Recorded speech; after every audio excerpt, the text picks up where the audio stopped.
তো এখানে আমরা কোষ বিভাজনের দুইটি প্রকার, একটা মাইটোসিস আর মিওসিস নিয়ে আলোচনা করব।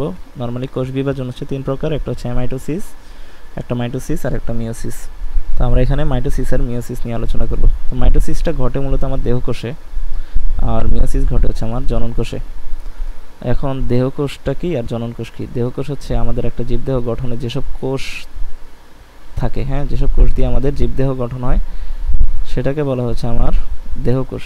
এই একটা ধরো, এটা ধরো তুমি, হ্যাঁ, এই তোমার দেহে যতগুলো কোষ আছে, যতগুলো যেসব কোষ দিয়ে তুমি গঠিত, ওইটাকেই বলা হচ্ছে দেহকোষ। আর জননকোষটা কি? জননকোষ হচ্ছে আমাদের দেহে একটা অংশে জনন মাতৃকোষ থাকে, জনন মাতৃকোষ থাকে।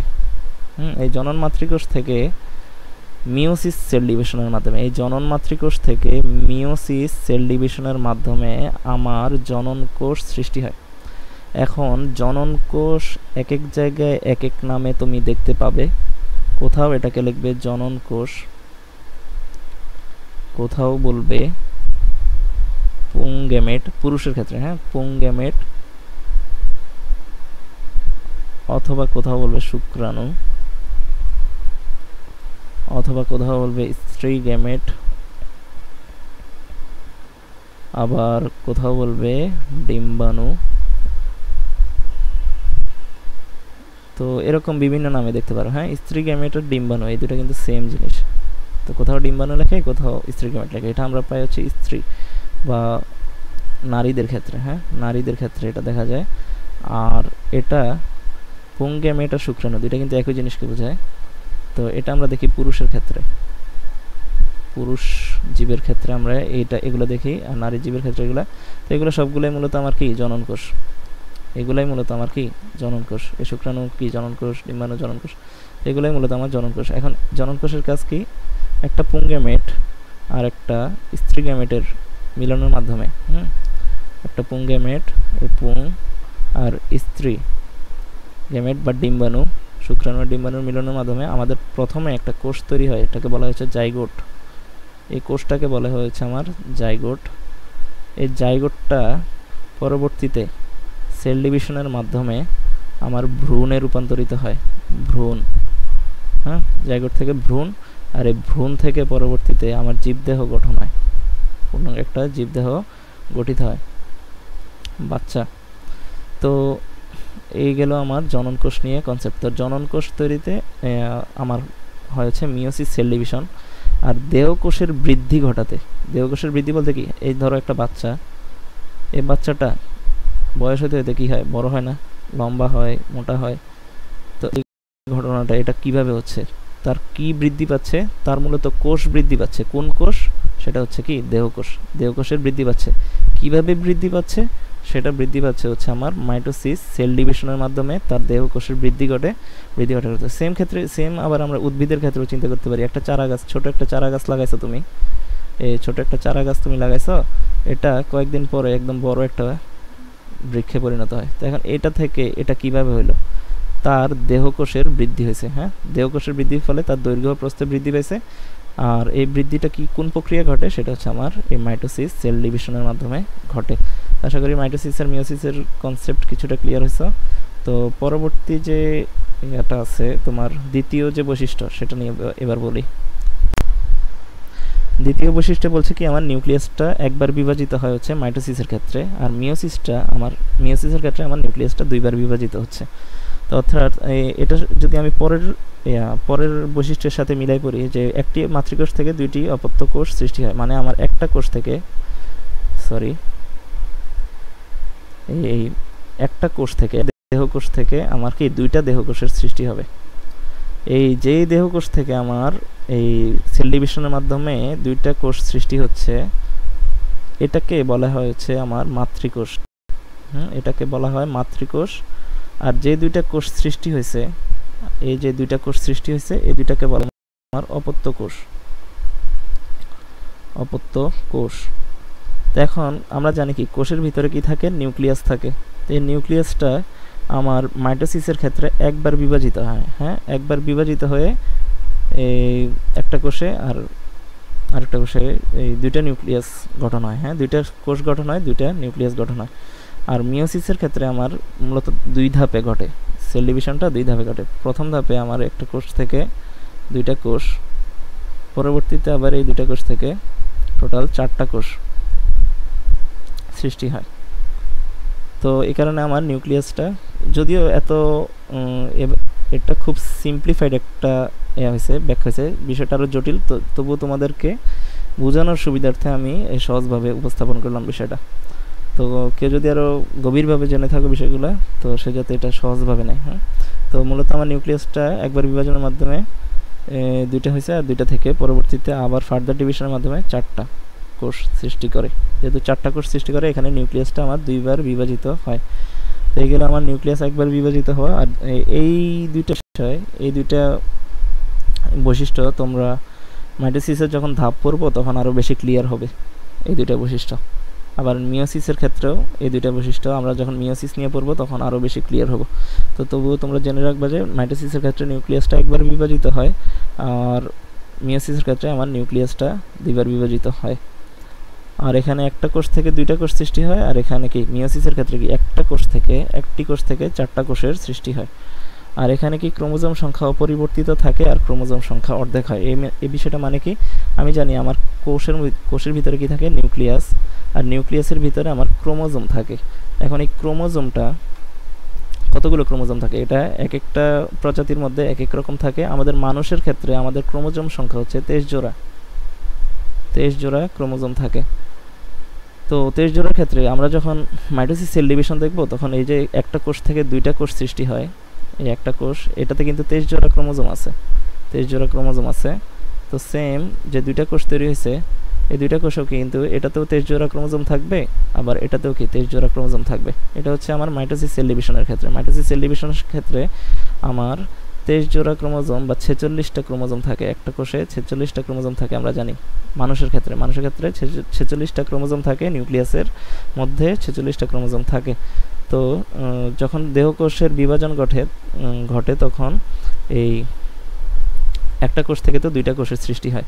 তো একটা কোষ থেকে 2টা কোষ সৃষ্টি হলে আমার নতুন সৃষ্ট যে 2টা কোষ আছে, তো এখানে এটাতেও আমি 46টা পাবো, এখানেও এই নতুন সৃষ্ট এই কোষেও আমি কি 46টা ক্রোমোজোম পাবো।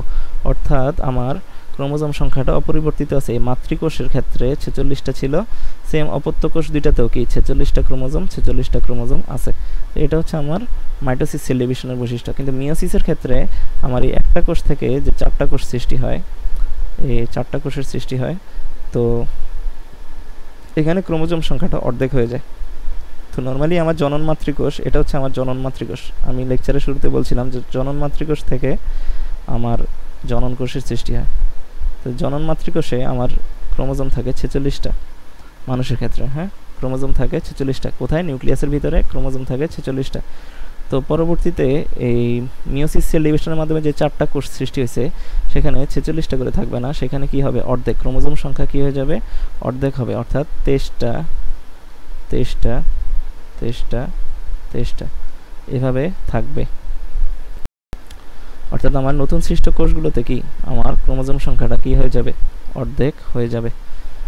তো এই গেল বৈশিষ্ট্য নিয়ে আলোচনা। তো বৈশিষ্ট্য লেখার ক্ষেত্রে তোমরা এই 4টা বৈশিষ্ট্য অবশ্যই দিবে। একটা হচ্ছে মাইটোসিস হয় কোথায়, দেহকোষে, আর মাইটোসিস হয় নিউক্লিয়াসটা একবার বিভাজিত হয়, মাতৃকোষ থেকে 2টি অপত্য কোষ সৃষ্টি হয়, একটি মাতৃকোষ থেকে 2টি অপত্য কোষ সৃষ্টি হয়, আর একটা কি ক্রোমোজোম সংখ্যা অপরিবর্তিত থাকে। এগুলো হচ্ছে মাইটোসিসের বৈশিষ্ট্য। আর মিওসিসের ক্ষেত্রে কি জনন কোষে সংঘটিত হয়, জনন কোষ তৈরিতে মিওসিস ঘটে। এরপরে নিউক্লিয়াস 2বার বিভাজিত হয়, মাইটোসিসের ক্ষেত্রে একবার। আর একটি কোষ থেকে 4টি কোষের সৃষ্টি হয়, যেখানে মাইটোসিসে একটি, মাতৃকোষ থেকে আমার 2টা কোষের সৃষ্টি হয়। আর এখানে কি ক্রোমোজোম সংখ্যা অর্ধেক হয়। মিওসিসের ক্ষেত্রে কি আমার ক্রোমোজোম সংখ্যাটা অর্ধেক হয়ে যায়, মাইটোসিসের ক্ষেত্রে ক্রোমোজোম সংখ্যা অপরিবর্তিত থাকে। অর্থাৎ মাতৃকোষেও 46টা ক্রোমোজোম, আবার নতুন সৃষ্ট অপত্য কোষ 2টাতেও কি 46টা ক্রোমোজোম থাকবে। এখন মাইটোসিসের ধাপ যদি পড়ি, এই মাইটোসিসটা মূলত আমার 2 ধাপে সংগঠিত হয়। হ্যাঁ, মাইটোসিস সেল ডিভিশনের এবার ধাপগুলো নিয়ে আলোচনা করি।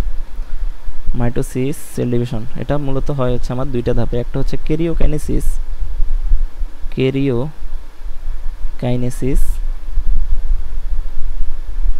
আর একটা কি সাইটোকাইনেসিস।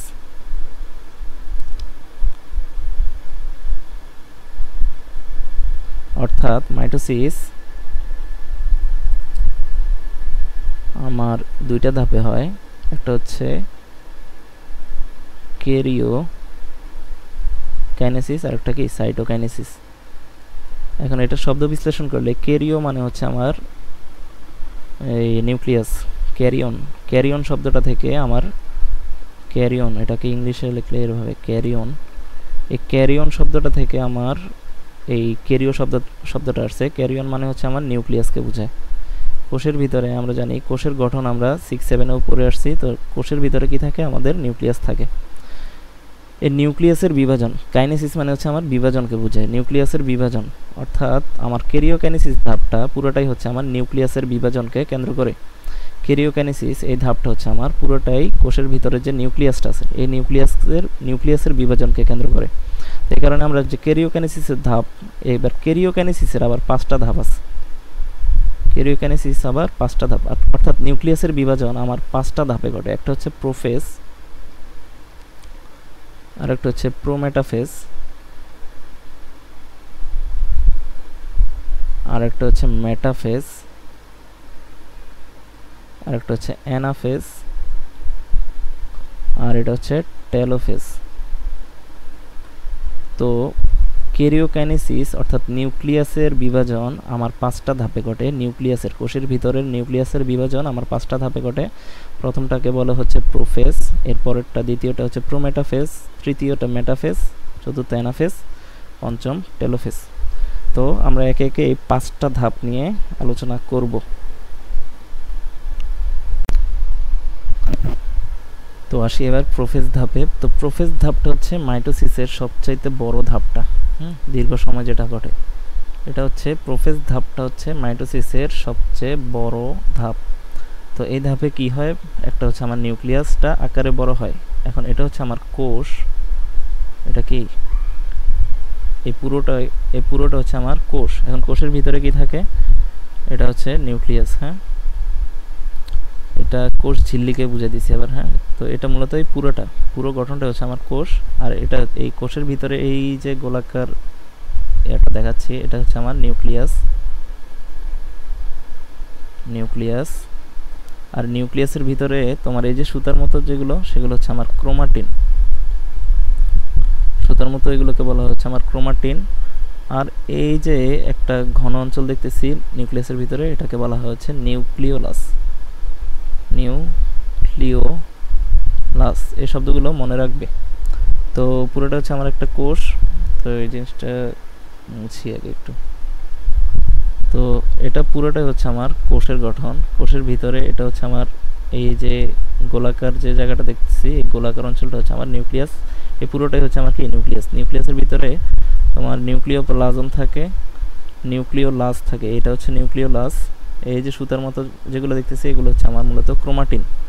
এই ক্রোমাটিন বা ডিএনএ বলতে পারি আমরা এটাকে। হ্যাঁ, ক্রোমাটিনটা মূলত এই ডিএনএ দিয়ে তৈরি। তো এই যে কোষের গঠন, তো এখানে কি হয়, প্রথমে নিউক্লিয়াসটা আকারে বড় হয়, অর্থাৎ আমাদের নর্মাল সেলে যে আকার থাকে নিউক্লিয়াসের, কোষ বিভাজন চলাকালে, হ্যাঁ, একটা কোষ বিভাজন চলাকালে এটা নিউক্লিয়াসটা কি হয়, আকারে বড় হতে শুরু করে।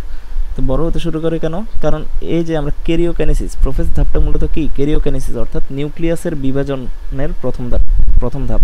তো যেহেতু নিউক্লিয়াসে বিভাজন ঘটবে, অর্থাৎ এর ভিতরে অনেক রকমের রিয়াকশন চলতে থাকবে, তখন তো অনেক কিছু প্রডিউস হওয়া শুরু করবে। সেই কারণে আস্তে আস্তে আমার নিউক্লিয়াসটাও কি বড় হতে থাকে এই পর্যায়ে। তো প্লাস আবার কি ক্রোমাটিন, এরপর 3 নম্বর ধাপটা দেখো। 3 নম্বর ধাপে কি বলছে, ক্রোমাটিন ক্রোমোজোমে রূপান্তরিত হয়। ক্রোমাটিনটা ক্রোমোজোমে রূপান্তরিত হচ্ছে। এখানে ক্রোমাটিন কোনটাকে দেখাইছি, এই সুতার মতো যে গঠনটা আছে, গঠন দেখতে পাচ্ছি ক্রোমাটিন বা ডিএনএর যে গঠনটা।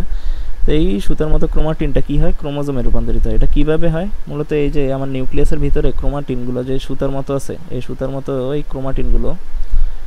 ক্রোমাটিনগুলো কি করে, নিজেরা এটা পেঁচাতে থাকে। হ্যাঁ, কয়েলিং হতে থাকে, ছোট হতে থাকে, কুণ্ডলিত হতে থাকে। এই সুতার মতো এটা কি হয়, কুণ্ডলিত হতে থাকে। তো কুণ্ডলিত হয়ে এই সুতার মতো ক্রোমাটিনগুলো কি কুণ্ডলিত হয়ে আমার এরকম ক্রোমোজোমের আকার ধারণ করে। এই যে ক্রোমোজোমটা এই যে সুতার মতো দিতেছি, এগুলো মূলত আমার ক্রোমাটিনটাই কি হয়, অধিক বেশি কুণ্ডলিত হয়ে ছোট হয়, মোটা হয়, খাটো হয়। ছোট মোটা খাটো হয়ে আমার কি ক্রোমোজোমে রূপান্তরিত হওয়া শুরু করে। তো এটা হচ্ছে আমার ক্রোমোজোমে রূপান্তরিত হওয়া শুরু করে। তো এইটা হয় হচ্ছে আমার এই প্রোফেজ ধাপে। তাহলে প্রোফেজ ধাপে তিনটা বৈশিষ্ট্য বললাম। একটা হচ্ছে সবচাইতে বড় ধাপ, সবচেয়ে দীর্ঘস্থায়ী ধাপ। ক্যারিওকাইনেসিসের সবচাইতে বড় ধাপটা হচ্ছে আমার প্রোফেজ। এরপরে দ্বিতীয়টা হচ্ছে কি নিউক্লিয়াসটা আকারে বড় হয়। নিউক্লিয়াস কি এই যে কোষের ভিতরে নিউক্লিয়াস, যেহেতু নিউক্লিয়াসের বিভাজন হবে এই কারণে নিউক্লিয়াসের আকারটা বড় হতে থাকে। এরপরে নিউক্লিয়াসের ভিতরে যে ক্রোমাটিনটা থাকে ওই ক্রোমাটিনটা অধিক বেশি কুণ্ডলিত হয়ে আমার কিসে পরিণত হয়, ক্রোমোজোমে পরিণত হয়। অর্থাৎ ক্রোমাটিনটা অধিক বেশি কুণ্ডলিত হয়ে এরকম একটা গঠন ধারণ করে। হ্যাঁ, এরকম এই ক্রোমাটিনগুলোই অধিক বেশি কুণ্ডলিত হয়ে এরকম গঠন ধারণ করে। এই গঠনটাকে আমরা বলি হচ্ছে ক্রোমোজোম। এই গঠনটাকে আমরা ক্রোমোজোম বলি। এই নর্মাল অবস্থায় আমরা এটাকে বলি হচ্ছে ক্রোমাটিন। মানে একটা সেল তো আর সবসময় বিভাজনরত থাকে না। তো যেসব সেল বিভাজন অবস্থায় থাকে, মানে সেল ডিভিশন হচ্ছে, যেসব সেলে সেল ডিভিশন হবে ওইসব সেলে আমরা এই ক্রোমোজোমটা দেখতে পাই। অন্যথায় এমনি নর্মাল সেল যেটাতে কোষ বিভাজন ঘটতেছে না, নর্মাল অবস্থায় আছে, ওই কোষের ক্ষেত্রে আমরা ক্রোমোজোম দেখব না। ওইসব কোষের ক্ষেত্রে আমরা এই ক্রোমাটিনটা দেখতে পাবো। ক্রোমাটিন আর ক্রোমোজোম উপাদান সেম, একই জিনিস, শুধুমাত্র এদের গঠনে পার্থক্য। মানে ক্রোমাটিনটা কি একটু সূত্রাকার আর পেঁচানো কম থাকে, কুণ্ডলিত কম থাকে। এই ক্রোমাটিনগুলো যখন অধিক বেশি নিজেরা কুণ্ডলিত হয়, একটা সুতার কথা চিন্তা করো, এই সুতাটাকে তুমি ক্রোমোজোম হিসেবে নিতে পারো, আর এই সুতাটাকে ধরো তুমি একদম পেঁচিয়ে এরকম ছোট করে ফেলছো, তো এটাকে তুমি ক্রোমোজোম হিসেবে দেখতে পারো। তো সেম এই কনসেপ্টটাই মূলত ক্রোমাটিন, এই সূত্রাকার ক্রোমাটিনগুলোই অধিক বেশি কুণ্ডলিত হয়ে এই ক্রোমোজোমটা ধারণ করে। তো আশা করি তোমরা ক্রোমাটিন আর ক্রোমোজোমটা বুঝতে পারছো। তো প্রোফেজের সবচেয়ে বড় ধাপ নিউক্লিয়াস আকারে বড় হয়, আর একটা কি ক্রোমাটিন ক্রোমোজোমে পরিণত হয়। এই তিনটা হচ্ছে এটার মূল আর কি পয়েন্টগুলো এই প্রোফেজ ধাপের। আচ্ছা, এখানে আরেকটা লেখা ছিল তোমাদের বইয়ে, এখানে বলছে যে প্রতিটি ক্রোমোজোম লম্বালম্বিভাবে বিভক্ত হয়ে দুটি ক্রোমাটিড গঠন করে। এগুলো সেন্ট্রোমিয়ার নামক একটি বিন্দুতে যুক্ত থাকে। তো এই যে আমি বলছিলাম যে এই প্রোফেজ ধাপে কি হয়, আমার ক্রোমাটিনগুলো অধিক বেশি কুণ্ডলিত হয়ে একটা গঠন নেয়। এটার গঠনটা হচ্ছে অনেকটা এরকম। অধিক বেশি কুণ্ডলিত হয়ে এরকম একটা গঠন নেয়। তো এই গঠনটাকে বলছিলাম আমি ক্রোমোজোম। এই ক্রোমোজোমের আবার দুইটা অংশ আছে। একটা হচ্ছে এই অংশটা, মাঝ বরাবর যদি আমি ভাগ করি, হ্যাঁ, মাঝ বরাবর ভাগ করলে আমি কি দুইটা অংশ পাই। একটা হচ্ছে এটা, এই অংশটা, আরেকটা হচ্ছে এই পাশের অংশ। এটা মানে দুইটা অংশ, একটা হচ্ছে এই অংশটা মাঝ বরাবর ভাগ করছি, এটা একটা অংশ, আরেকটা কি এটা একটা অংশ। তো এটা একটা ক্রোমাটিড। আচ্ছা, যদি বাহু হিসেবে বলি, এটা হচ্ছে একটা বাহু, এটা হচ্ছে আরেকটা বাহু, এগুলো আলাদা আলাদা। এটা একটা বাহু, এটা আরেকটা বাহু।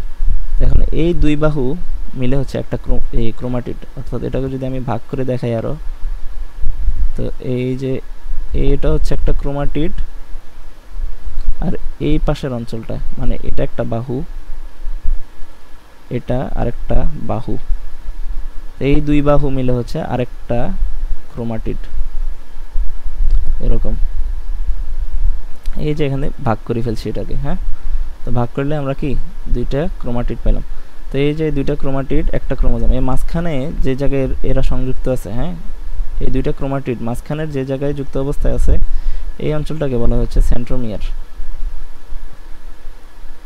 তাহলে আমরা কি বুঝলাম যে ক্রোমোজোমের দুইটা অংশ যদি করি আমি, এটা একটা ক্রোমাটিড হবে, এই মাঝ বরাবর যদি কাটি এটাকে, তাহলে এটা একটা ক্রোমাটিড, আর পাশের এই অংশটা হচ্ছে আরেকটা ক্রোমাটিড। অর্থাৎ দুইটা ক্রোমাটিড আছে। টোটাল বাহু আছে চারটা। এই যে এটা একটা বাহু, এটা একটা বাহু, এটা একটা বাহু, এটা একটা বাহু, টোটাল চারটা বাহু, দুইটা ক্রোমাটিড, এই একটা ক্রোমাটিড আর এই আরেকটা ক্রোমাটিড। আর ক্রোমোজোম আছে একটা, আর মাঝখানে যে জায়গায় ক্রোমাটিড দুইটা সংযুক্ত অবস্থায় আছে এটাকে বলা হচ্ছে সেন্ট্রোমিয়ার।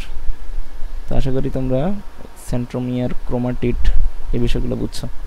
এগুলো আমরা প্রোফেজ ধাপে দেখতে পাই।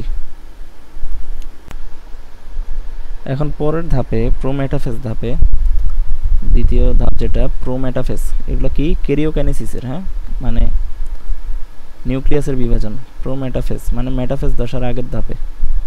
তো এই প্রোফেজের পরে প্রোমেটাফেজ, প্রোমেটাফেজ ধাপে কি হয় আমার নিউক্লিয়ার পর্দা,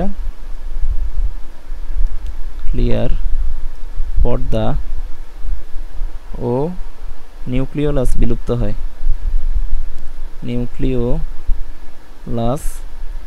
বিলুপ্ত হয়। তো আমরা যদি আবার কোষের গঠনটা একটু চিন্তা করি, কোষের গঠনের ক্ষেত্রে বা নিউক্লিয়াসের গঠন যদি আমরা চিন্তা করি, আমাদের কোষ ছিল এরকম, এর মধ্যে নিউক্লিয়াস থাকতো, নিউক্লিয়াসের ভিতরে নিউক্লিওলাস একটা অঞ্চল দেখাইছিলাম, ক্রোমাটিন থাকে, এরপরে এতটুকু পর্যন্ত থাকলে হবে। এই যে নিউক্লিয়াসের বাইরের আবরণ, এটা তো আমার নিউক্লিয়াস, এই গোলাকার যে অঞ্চলটা দেখা, এই অংশটা হচ্ছে আমার কি নিউক্লিয়াস, এটাকে বলে নিউক্লিয়াস। আমরা মূলত এটার বিভাজন নিয়েই পড়তেছি, এই নিউক্লিয়াসের বিভাজনের ধাপগুলো নিয়েই পড়তেছি। তো এটার সবচেয়ে বাইরের আবরণটাকে বলা হচ্ছে নিউক্লিয়ার পর্দা আর কি। এটাকে এই বাইরের পর্দা যেটা, এই পর্দা এটা হচ্ছে আমার নিউক্লিয়ার পর্দা। আর এই যে মাঝখানে ঘন গোলাকার অঞ্চল, এটা হচ্ছে আমার নিউক্লিওলাস। তো এই দুইটা কি হয় আমার প্রোমেটাফেজ ধাপে বিলুপ্ত হওয়া শুরু করে, মানে এগুলো আস্তে আস্তে কি নাই হওয়া শুরু করে। তো দ্বিতীয় যে এটা হচ্ছে সেটা হচ্ছে স্পিন্ডল তন্তু তৈরি হয়, স্পিন্ডল তন্তু তৈরি হয়। এখন এই স্পিন্ডল তন্তুগুলো কিসে থেকে তৈরি হয়? স্পিন্ডল তন্তু প্রাণীকোষের ক্ষেত্রে আমার সেন্ট্রিওল থেকে তৈরি হয়, সেন্ট্রিওল থেকে কি স্পিন্ডল তন্তু তৈরি হয়।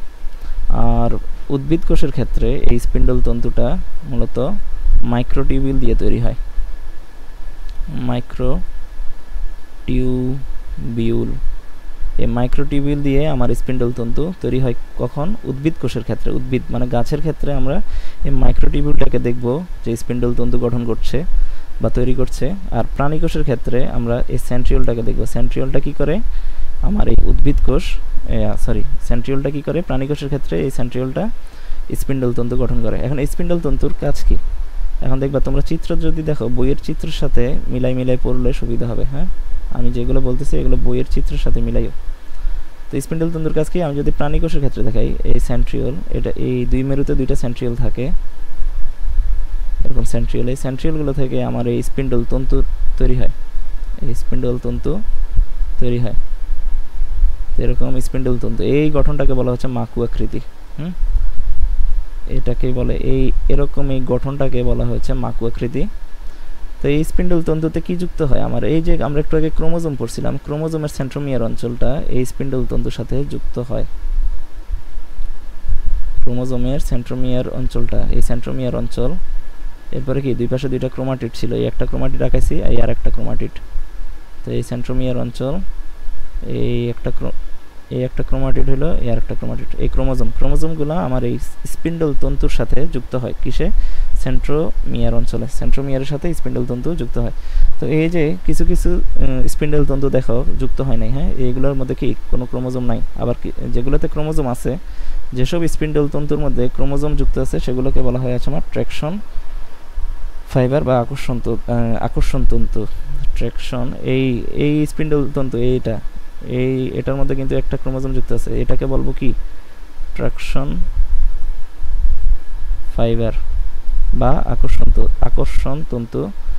তো এটার সাথেও কি আমার ক্রোমোজোম যুক্ত আছে, তো এটাও কি ট্র্যাকশন ফাইবার বা আকর্ষণ তন্তু। আবার এই স্পিন্ডল তন্তুর সাথেও কি আমার ক্রোমোজোম যুক্ত আছে, তাই এটাও কি ট্র্যাকশন ফাইবার বা আকর্ষণ তন্তু। তো তাহলে প্রোমেটাফেজ ধাপে আমি কি দেখব? নিউক্লিয়ার পর্দা, এই নিউক্লিয়ার পর্দাটা বিলুপ্ত হওয়া শুরু করবে। আরেকটা কি নিউক্লিওলাস, এই নিউক্লিওলাসটা বিলুপ্ত হওয়া শুরু করবে। আরেকটা কি হবে? স্পিন্ডল তন্তু তৈরি হবে। প্রাণী কোষের ক্ষেত্রে এই স্পিন্ডল তন্তু তৈরি করে সেন্ট্রিওল, আর উদ্ভিদের ক্ষেত্রে সেন্ট্রিওল যেহেতু নাই, উদ্ভিদে যেহেতু সেন্ট্রিওল নাই, তাই উদ্ভিদ কোষের ক্ষেত্রে তৈরি করবে হচ্ছে মাইক্রোটিউবিউল। আর এই স্পিন্ডল তন্তুর কাজ কি? স্পিন্ডল তন্তুর সাথে আমার ক্রোমোজোমগুলো যুক্ত হওয়া শুরু করে।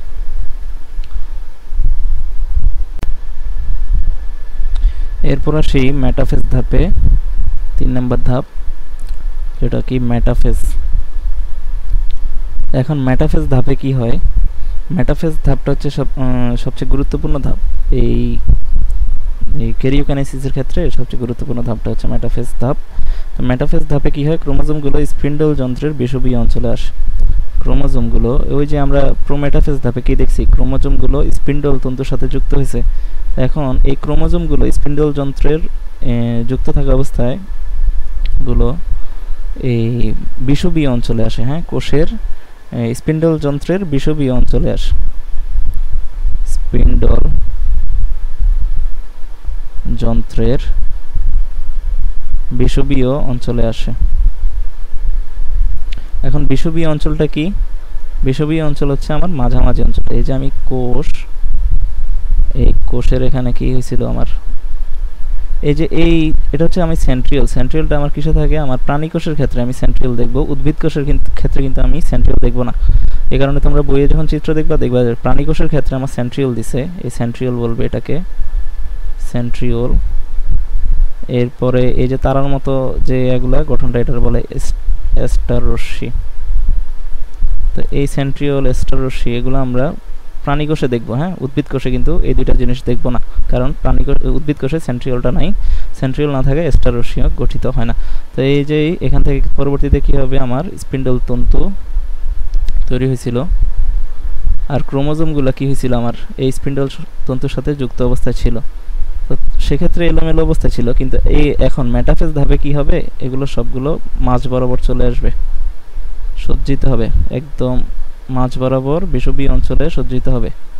এই যে এই অঞ্চলটা, এই অঞ্চলটা হচ্ছে আমার বিষুবীয় অঞ্চল, মানে মাঝ বরাবর অঞ্চল। এটা স্পিন্ডল তন্তুর মাঝ বরাবর অঞ্চল, এটাকে বলা হচ্ছে বিষুবীয় অঞ্চল।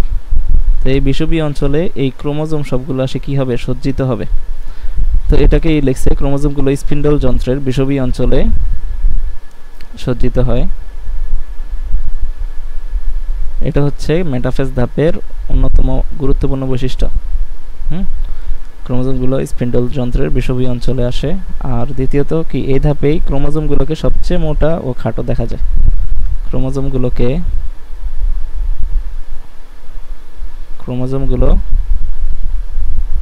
সবচেয়ে মোটা ও খাটো দেখা যায়। এখন মোটা আর খাটো দেখা যাওয়া মানে কি, অর্থাৎ এই ক্রোমোজোমগুলো আরো অধিক বেশি কুণ্ডলিত অবস্থায় আছে। হ্যাঁ, একদম কুণ্ডলিত, একদম ছোট আর মোটা হয়। এই যে ক্রোমাটিন থেকে আমরা ক্রোমোজোম দেখছিলাম, এখন এই ক্রোমোজোমের আরো বেশি কুণ্ডলিত হয়ে কি হয়েছে, মোটা ও খাটো, আরো বেশি মোটা আরো বেশি খাটো হয়। সবচেয়ে বেশি মোটা ও সবচেয়ে বেশি কুণ্ডলিত অবস্থায় থাকে হচ্ছে আমার এই মেটাফেজ ধাপে। তো এই গেল আমার মেটাফেজ ধাপ নিয়ে আলোচনা। এরপরে আসি আমাদের অ্যানাফেজ ধাপ। অ্যানাফেজ ধাপে কি হয়, অ্যানাফেজ ধাপে আমার এই যে একটা প্রাণী কোষ দেখাই, তো এখানে স্পিন্ডল তন্তু ছিল, এই যে স্পিন্ডল তন্তু, এই স্পিন্ডল তন্তুগুলোর সাথে আবার কি ক্রোমোজোম যুক্ত ছিল। যেসব স্পিন্ডল তন্তুর সাথে ক্রোমোজোম, এই সেন্ট্রোমিয়ার, এটা হচ্ছে ক্রোমোজোমের মাঝখানের অঞ্চলটা হচ্ছে সেন্ট্রোমিয়ার, এই সেন্ট্রোমিয়ার অঞ্চলটা যুক্ত যেসব স্পিন্ডল তন্তুর সাথে আমার এই ক্রোমোজোম সেন্ট্রোমিয়ার অঞ্চলে যুক্ত অবস্থায় আছে, ওই তন্তুগুলোকে বলতো কি আমার ট্র্যাকশন ফাইবার বা আকর্ষণ তন্তু। আর যেগুলোর সাথে আমার যুক্ত অবস্থায় ছিল না, সেগুলোকে বলা হয় আচ্ছা আমার কি, আচ্ছা এগুলো স্পিন্ডল তন্তুর মধ্যে যেগুলোর সাথে যুক্ত থাকে ওগুলোকে বলা হয় হচ্ছে আমার ট্র্যাকশন ফাইবার বা আকর্ষণ তন্তু। তো এই যে এই অবস্থায় ছিল আমার মেটাফেজ ধাপে কি বিষুবীয় অঞ্চলে ক্রোমোজোমগুলো সজ্জিত ছিল। তো অ্যানাফেজ ধাপে কি হবে, এই যে আমি বলছিলাম ক্রোমাটিড, এটা একটা ক্রোমাটিড, ক্রোমোজোমকে যদি দুই ভাগ করি, হ্যাঁ, এটা এই সেন্ট্রোমিয়ার বরাবর যদি আমি দুই ভাগ করে দিই, তো এটা একটা ক্রোমাটিড পাবো, আর এটা আর একটা ক্রোমাটিড। এই যে মাঝ বরাবর এই অ্যানাফেজ ধাপে এসে কি হয়, আমার ক্রোমোজোমগুলো মাঝ বরাবর বিভক্ত হয়, ক্রোমাটিডগুলো আলাদা হয়ে যায়। এই যে ক্রোমোজোম, এটাতে দুইটা ক্রোমাটিড ছিল, এটা একটা ক্রোমাটিড, আবার এটা আর একটা ক্রোমাটিড। হ্যাঁ, এই অঞ্চলটা একটা ক্রোমাটিড, আর ক্রোমোজোমের এই অংশটা আর একটা ক্রোমাটিড।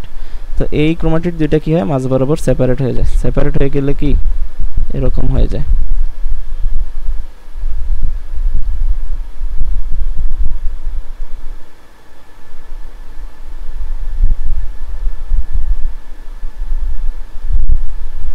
এই ক্রোমোজোমগুলো কি হলো মাঝ বরাবর ডিভাইড হয়ে সেপারেট হয়ে ক্রোমোজোমগুলো এখন মেরুমুখী। এটা হচ্ছে একটা মেরু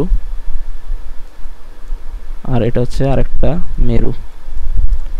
তো এই দুই মেরুতে গমন করা শুরু করে। হ্যাঁ, এই অংশটা এই যে সেপারেট হয়েছে ক্রোমোজোমে দুই ভাগে ভাগ হয়ে গেছে ক্রোমাটিডগুলো। এখন কিন্তু এই প্রত্যেকটা ক্রোমাটিড এক একটা ক্রোমোজোমে রূপান্তরিত হয়েছে। হ্যাঁ, এগুলো এক একটা হচ্ছে এখন এক একটা ক্রোমোজোম। ক্রোমাটিডগুলোই পরবর্তীতে কি ক্রোমাটিডগুলোই মূলত ক্রোমোজোমে পরিণত হয়েছে। তো এটা অনেক ব্যাখ্যা সাপেক্ষ বিষয়, তো আমি এত গভীরে গেলাম না।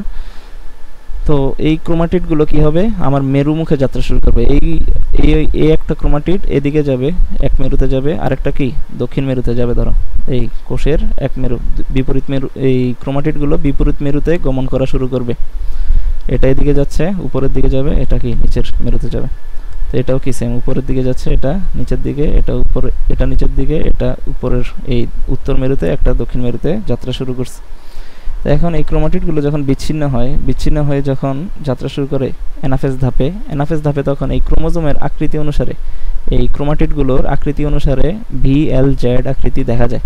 ধরো ক্রোমোজোম যদি এই অবস্থায় যাত্রা করে, ধরো ধরো এটাকে দেখালাম। হ্যাঁ, আচ্ছা আর একটু সুন্দর করে বলি, এটা কি আছিল আমার স্পিন্ডল তন্তু। এই স্পিন্ডল তন্তু এই ক্রোমাটিডগুলো যখন সেপারেট হয়ে ধরো এরকম আকৃতিতে আমার এটা এই মেরুতে গমন করতেছে। হ্যাঁ, গমন করা মানে কি এটা কিন্তু চলতেছে, মুভমেন্টে আছে। এটা এখান থেকে কি এরকম এই মেরুতে পৌঁছাবে, এখানে পৌঁছাবে। তো এই যখন গমন করা অবস্থায় থাকে তখন তাদের আকৃতি এই ক্রোমাটিডের আকৃতি অনুসারে বিভিন্ন রকমের দেখা যায়। যেমন এটা কি আকৃতি আছে, ভি আকৃতিতে আছে। হ্যাঁ, এটা ভি আকৃতিতে আছে। আবার কিছু থাকবে এরকম, ধরো একটা বাহু একটু ছোট থাকবে, আরেকটা বাহু ধরো এরকম লম্বা থাকবে একটু, এরকমও দেখা যায় কিছু ক্ষেত্রে। হ্যাঁ, তো এটা ধরো কি কিসের মতো, জের মতো আছে ধরো। তো এরকম এক একটা ক্রোমাটিড এক একটা আকৃতি ধারণ করে। তো এই কারণে VLJ বিভিন্ন আকৃতির দেখা যায়। অ্যানাফেজ ধাপে আমাদের এই ক্রোমাটিডগুলোকে বিভিন্ন আকৃতিতে দেখা যায়। তো এগুলোকে VJL এরকম LI এরকম বিভিন্ন আকৃতিতে দেখা যায়। ধরো কোনো একটা ক্রোমোজোম এরকম দেখাচ্ছে ক্রোমাটিড, ধরো দুইটা বাহু অনেকটা এরকম অবস্থায় আছে, আর কি সমান অবস্থায় আছে, তখন এটাকে আমি কি বলবো, I এর মতো দেখাচ্ছে। আর যখন একটু এরকম থাকে তখন আমি বলবো J এর মতো দেখাচ্ছে বা L এর মতো দেখাচ্ছে। যখন এরকম থাকবে তখন কি V এর মতো আকৃতি ধারণ করছে। যদিও এটার আরও অনেক ব্যাখ্যা আছে, অত গভীর ব্যাখ্যায় আমরা না যাই। তো এরপরে আছে টেলোফেজ ধাপ। টেলোফেজ ধাপে কি হয়, আচ্ছা টেলোফেজ ধাপের আগে বোর্ডটা ক্লিয়ার করে নিই। তো এখন আসো সর্বশেষ ধাপ বা টেলোফেজ ধাপ নিয়ে বলি। হ্যাঁ, টেলোফেজ ধাপে কি হয়, এটা হচ্ছে 5 নম্বর ধাপটা। আচ্ছা,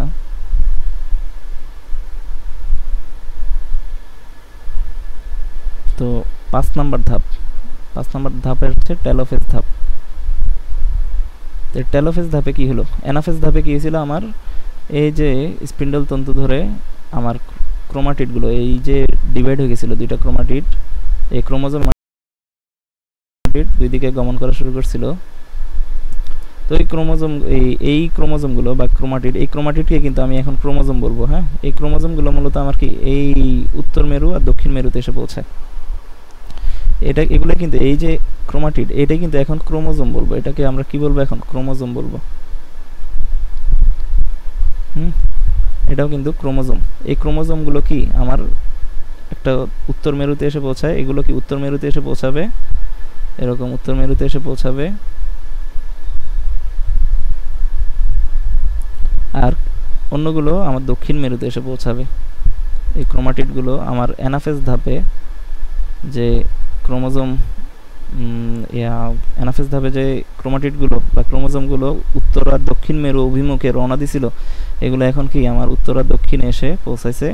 আর মাঝখানের যে স্পিন্ডল তন্তু ধরে আসছিল এরা, হ্যাঁ, স্পিন্ডল তন্তু দিয়ে তারা আসছিল, ওই স্পিন্ডল তন্তু কি আস্তে আস্তে ভাঙা শুরু করবে আর বিলুপ্ত হওয়া শুরু করবে।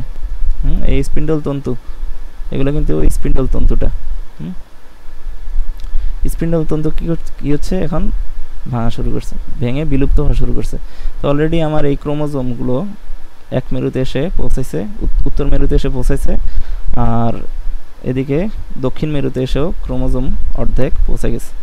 তো পৌঁছানোর পরে এখন কি হলো, আমার এগুলো ওই যে আমরা প্রোমেটাফেজ ধাপে পড়ছিলাম, প্রোমেটাফেজ ধাপে পড়ছিলাম কি নিউক্লিয়ার পর্দা ও নিউক্লিওলাস বিলুপ্ত হওয়া শুরু করছে। তো এই পর্যায়ে বলবো কি আমার নিউক্লিয় পর্দা, এই যে নিউক্লিয় পর্দা আর নিউক্লিওলাস, মূলত নিউক্লিওলাস তৈরি হওয়ার আগে আরেকটা ঘটনা ঘটে, সেটা হচ্ছে আমার এই ক্রোমোজোমগুলো যে ক্রোমাটিন দিয়ে পেঁচানো, আমি বলছিলাম কি যে ক্রোমাটিনগুলোই ক্রোমাটিন আমাদের কোষের ভিতরে যে ক্রোমাটিন থাকে ওই ক্রোমাটিনটাই অধিক বেশি কুণ্ডলিত হয়ে ক্রোমোজোমে রূপান্তরিত হয়েছিল। কোষ বিভাজনের শুরুতে আমার ক্রোমাটিনটা প্রোফেজ ধাপটা একটু খেয়াল করলে দেখবা, প্রোফেজ ধাপে কি বলছিল, আমার ক্রোমাটিন ক্রোমোজোমে রূপান্তরিত হয়েছিল। এখন এই যে ক্রোমোজোমগুলো এই ক্রোমোজোমগুলো এখন কি করবে, আমার প্যাচ খোলা শুরু করবে। এই যে কুণ্ডলিত অবস্থা ছিল, অধিক কুণ্ডলিত অবস্থা ছিল, এগুলো আস্তে আস্তে তাদের কি কুণ্ডলিত অবস্থা থেকে বেরিয়ে এসে এখন এই ক্রোমোজোম মূলত আমার এই ক্রোমাটিনে রূপান্তরিত হবে, মানে এগুলোর প্যাচ খুলে আবার সূত্রাকার রূপে ফিরে আসবে, মানে এরকম হবে। এই ক্রোমোজোমগুলো প্যাচ খুলে এরকম সূত্রাকার গঠন তৈরি করবে, আমরা নিউক্লিওলাস দেখতে পাবো। এরপরে নিউক্লিয়ার পর্দা আসবে, এই একটা নিউক্লিয়াস তৈরি হয়ে গেল। আবার সেম এই মেরুতেও কি আমার এই ক্রোমোজোমগুলো তাদের প্যাচ খুলে ক্রোমাটিন তন্তুতে পরিণত হবে, আর মাঝখানে আমার নিউক্লিওলাসও তৈরি হবে, আর নিউক্লিয়ার পর্দাও চলে আসবে। তো এভাবে কি আমার একটা কোষের মধ্যে কি দুইটা নিউক্লিয়াস তৈরি হয়ে গেল। আর এই যে একটা কোষের ভিতরে দুইটা নিউক্লিয়াস তৈরি হয়ে গেল, আর মাঝখানে এই স্পিন্ডল তন্তুগুলো কিন্তু বিলুপ্ত হয়ে গেছে, হ্যাঁ, ভেঙে বিলুপ্ত হয়ে গেছে। তো এই যে নিউক্লিয়ার পর্দা ফিরে আসলো, ক্রোমোজোমগুলো তাদের প্যাচগুলো টেলোফেজ পর্যায়ে এসে, টেলোফেজ ধাপে এসে কি তাদের প্যাচগুলো খুলে আবার ক্রোমাটিন তন্তুতে পরিণত হয়েছে, আবার নিউক্লিওলাসের আবির্ভাব হয়েছে। এই নিউক্লিওলাস আবার এখন কি দুই মেরুতে, একটা কোষের মধ্যে দুই মেরুতে দুইটা নিউক্লিয়াস আছে। আমাদের কিন্তু শুরুতে আমরা শুরু করছিলাম কি একটা নিউক্লিয়াস দিয়ে, এখন আমাদের কয়টা নিউক্লিয়াস হয়ে গেল, একটা কোষের মধ্যে দুইটা নিউক্লিয়াস। তো এই যে নিউক্লিয়াসের একটা বিভাজন হলো, এই পুরো ধাপটাকে বলা হচ্ছে আমার ক্যারিওকাইনেসিস ধাপ। এটা হচ্ছে ক্যারিওকাইনেসিস বা নিউক্লিয়াসের বিভাজন। আর এই নিউক্লিয়াসের বিভাজনটা হচ্ছে আমার টোটাল 5টা ধাপে, একটা হচ্ছে প্রোফেজ, একটা ছিল প্রোমেটাফেজ, একটা ছিল মেটাফেজ, একটা ছিল অ্যানাফেজ, আর একটা টেলোফেজ। তো প্রোফেজ ধাপে কি হয়েছিল, আমার নিউক্লিয়াসটা আকারে বড় হয়েছিল আর ক্রোমাটিনগুলো ক্রোমোজোমে পরিণত হয়েছিল। প্রোফেজ ধাপে আমার দুইটা কাজ হয়েছিল, একটা কি নিউক্লিয়াস আকারে বড় হয়েছে, নিউক্লিয়াস আকারে বড় হয়, আর একটা কি তোমার ক্রোমাটিনগুলো ক্রোমোজোমে পরিণত হয়। আর এরপরে আসো প্রোমেটাফেজ ধাপে কি হয়েছিল, প্রোমেটাফেজ ধাপে আমার স্পিন্ডল তন্তু তৈরি হয়েছিল, নিউক্লিয়ার পর্দা আর নিউক্লিওলাস বিলুপ্ত হয়েছিল, আর স্পিন্ডল তন্তুগুলোর সাথে কি ক্রোমোজোম যুক্ত হয়েছিল সেন্ট্রোমিয়ার অঞ্চলে। তো এরপরে মেটাফেজ ধাপে এসে কি হয়, ক্রোমোজোমগুলো আমার বিষুবীয় অঞ্চলে, স্পিন্ডল যন্ত্রের বিষুবীয় অঞ্চলে আসে, সেন্ট্রোমিয়ার সাথে তন্তু দিয়ে আটকে থাকে। এরপরে কি ক্রোমোজোমগুলো সবচেয়ে ছোট খাটো মোটা দেখায় এই ধাপে। অ্যানাফেজ ধাপে কি হয়েছিল, আমার ক্রোমোজোমগুলো দুই ভাগে বিভক্ত হয়ে গেছিল, ক্রোমাটিড দুইটা, একটা ক্রোমোজোমে যে দুইটা ক্রোমাটিড ছিল এই ক্রোমাটিডগুলো কি মাঝ বরাবর সেপারেট হয়ে দুই মেরুতে, উত্তর আর দক্ষিণ মেরুতে গমন করা শুরু করছিল। তো উত্তর আর দক্ষিণ মেরুতে গমনের পরে, উত্তর আর দক্ষিণ মেরুতে, এই যে উত্তর আর দক্ষিণ মেরুতে আমার ক্রোমোজোমগুলো চলে আসছিল, চলে আসার সময় কি আমার এদিকে কি স্পিন্ডল তন্তুগুলো বিলুপ্ত হয়ে গেছে, যেটা আমার প্রোফেজ ধাপে এই প্রোমেটাফেজ ধাপে তৈরি হয়েছিল, সেগুলো কি আস্তে আস্তে বিলুপ্ত হয়ে গেছে, কারণ এদের কাজ শেষ। তো আমার ক্রোমোজোমগুলো দুই মেরুতে পৌঁছানোর পরে কি হবে, ক্রোমোজোমগুলো তাদের প্যাচগুলো খুলে আবার ক্রোমাটিনে রূপান্তরিত হবে, তো আবার নিউক্লিওলাসের আবির্ভাব হবে, আবার নিউক্লিয়ার পর্দা গঠন হবে, গঠনের ফলে আমার দুইটা নিউক্লিয়াসের সৃষ্টি হবে, একটা কোষের মধ্যে দুইটা নিউক্লিয়াসের সৃষ্টি হয়েছে। আর এটাই হচ্ছে আমার ক্যারিওকাইনেসিস বা নিউক্লিয়াসের বিভাজন, টোটাল 5টা ধাপে সংগঠিত হওয়া। আশা করি তোমরা নিউক্লিয়াসের বিভাজন বা ক্যারিওকাইনেসিস আসলে উত্তর দিতে পারবে। তবে এখানে তোমাকে সরাসরি বলবে না যে, প্রশ্নের মধ্যে তোমাকে সরাসরি বলবে না যে এই মেটাফেজ, অ্যানাফেজ বা টেলোফেজ ধাপ নিয়ে বলো, তোমাকে কোনো একটা বৈশিষ্ট্য নিয়ে বলবে। যেরকম আমরা যদি উদাহরণস্বরূপ বলি যে স্পিন্ডল, আমি উদ্দীপকে তুলে দিলাম এমন একটা ধাপের একটা বৈশিষ্ট্য তুলে দিলাম, ধরো স্পিন্ডল তন্তু গঠন হয়েছে, এরকম একটা তুলে দিলাম যে স্পিন্ডল তন্তু গঠন হয়েছে। তো স্পিন্ডল তন্তু আমরা কখন গঠন হইতে দেখছি, সেটা হচ্ছে প্রোমেটাফেজ ধাপে গঠন হইতে দেখছি। তার মানে আমার তখন কি, আমি যদি বলি যে ওই ধাপটা নিয়ে বলো যে ধাপে স্পিন্ডল তন্তু গঠন হয়েছে, তার মানে আমি প্রোমেটাফেজ ধাপটা বর্ণনা করব। অথবা যদি আমি বলি যে এমন একটা ধাপ আছে যে ধাপে কি ক্রোমোজোমগুলো বিষুবীয় অঞ্চলে, স্পিন্ডল যন্ত্রের বিষুবীয় অঞ্চলে সজ্জিত হয়, তো তখন আমরা কি করব, ওই মেটাফেজ ধাপ নিয়ে বর্ণনা করব। অর্থাৎ প্রশ্নে তোমার সরাসরি ধাপের নাম উল্লেখ নাও থাকতে পারে, তোমাকে জাস্ট বৈশিষ্ট্য একটা বলে দিবে, ওই বৈশিষ্ট্যকে ধরে তোমাকে বুঝতে হবে যে কোন ধাপের কথা বলা হয়েছে। আশা করি তোমরা উত্তর দিতে পারবে। তো পড়ো ভালো করে।